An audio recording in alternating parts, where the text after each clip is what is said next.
السلام عليكم، مرحبا بكم في فيديو جديد.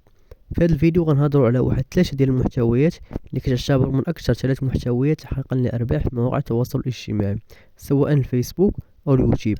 ونبداو باول محتوى اللي هو محتوى كرة القدم.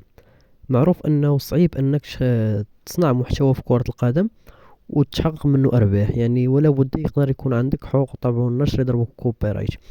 كاين بزاف ديال الطرق باش انك تفادى جميع هاد المشاكل، وكاين طرق اللي حلال، يعني حلال انت وراسك تكون مرتاح من جهه المصروف اللي غتدخل من القناه ديالك، تحس براسك انك ما معديش على القنوات المالكه لحقوق الطبع ونشر كرة القدم.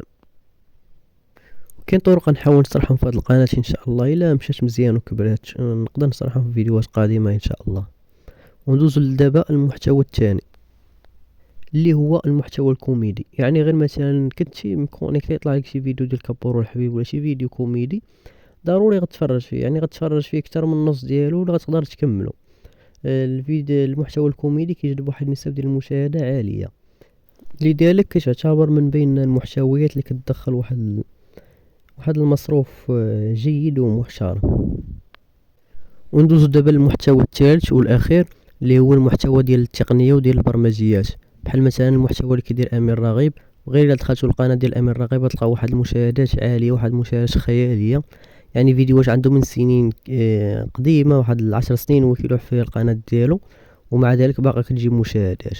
لذلك هذا المحتوى هذا كيعتبر محتوى كيجيب مشاهدات عاليه، وبالخصوص الفيديوهات اللي يتكلموا على الذكاء الاصطناعي كيجيب واحد الارباح عاليه.